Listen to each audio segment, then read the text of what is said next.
infectious diseases, research, medicine, health. Welcome to Outbreak News Interviews. And now, broadcasting from the Outbreak News Skylar Studios in beautiful West Central Florida, here is your host, microbiologist and editor of OutbreakNewsToday.com, Robert Harriman. Well, hey everybody, this is Robert, and welcome to Outbreak News Interviews. Now, as the country tries to open up after months and months of the COVID pandemic, a variety of methods are being employed to keep people safe. Now, dogs are slated to be used at Miami Heat games to screen people for COVID. So how effective is this method? And is it something that more companies should be looking into? Well, joining me today to discuss the use of dogs to screen for COVID-19 is Dr. Brittany Busse. Dr. Busse is the Associate Medical Director at WorkCare and a mental health expert. Dr. Busse, welcome to the show, ma'am. Thanks for having me. Well, coronavirus sniffing dogs. They're going to be used at Miami Heat games down in South Florida. And this is a program that's been implemented at several airports around the world. Dr. Busse, how does this work? Is it like a bomb or drug sniffing dog? And does it require like a special sample, or does the dog just sniff the individual? So, as you said, it's very similar to the bomb or drug sniffing dog. The dogs are specially trained to sniff out compounds associated with COVID-19 infection.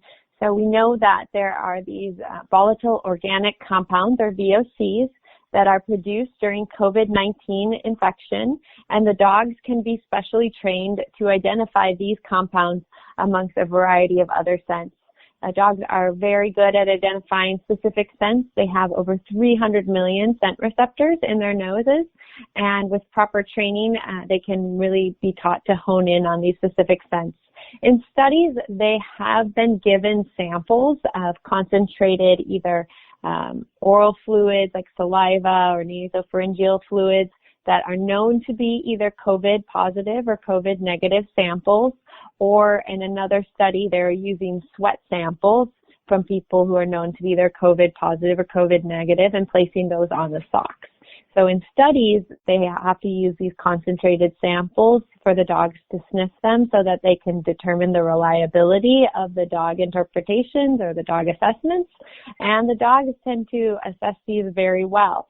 They have about an 83% sensitivity, so that means that they can find COVID 83% of the time, and also about a 96% specificity, which means they are accurately picking out COVID over other things. They're not getting a lot of false positives, and that's actually better than some of the tests that we have seen available in the market on the specificity side, not necessarily on the sensitivity side, but overall pretty good. Well, that's very interesting. And the reason I asked that is because I know in some countries of Africa, they use African giant pouch rats to sniff sputum to determine if the person has TB or not. So it's kind of related.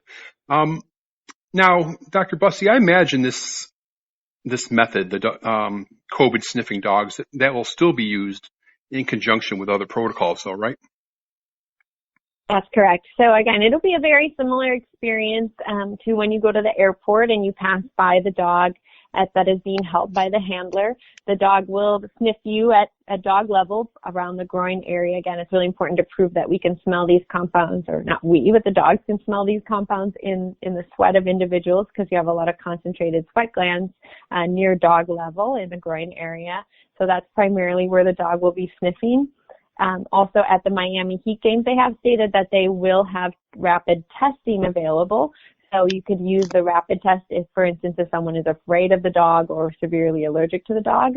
And I would guess in the case of a positive, if you're about to be turned away after paying hundreds or even thousands of dollars for an event ticket, you could ask for a confirmation test to prove that the dog positive was a real positive. And they could also randomly potentially screen people to make sure that the negative tests, our negative dog assessments, are actually true negatives. And in that case, they'll get a lot better evidence that the dogs are identifying these appropriately. You know, it's very different for the dogs to smell a concentrated sample of something than to have the smell mixed in with all the other smells that are going to be walking past them. For instance, if the person is a smoker or the person is wearing a lot of cologne, the dogs, like we said, are very sensitive, but we simply don't have any evidence for how the dogs will be able to smell the COVID over these other smells.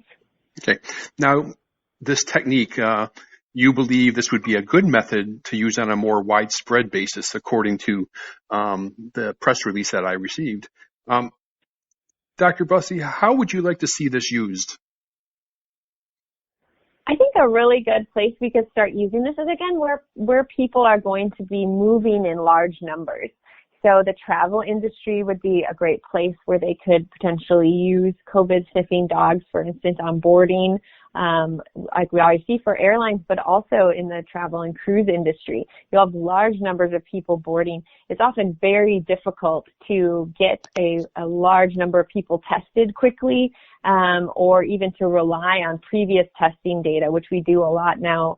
In travel and quarantine, people are often asked to provide testing data, and we have heard reports of people falsifying the data on their testing, or perhaps getting the test but not isolating themselves after the test to avoid getting COVID after being tested.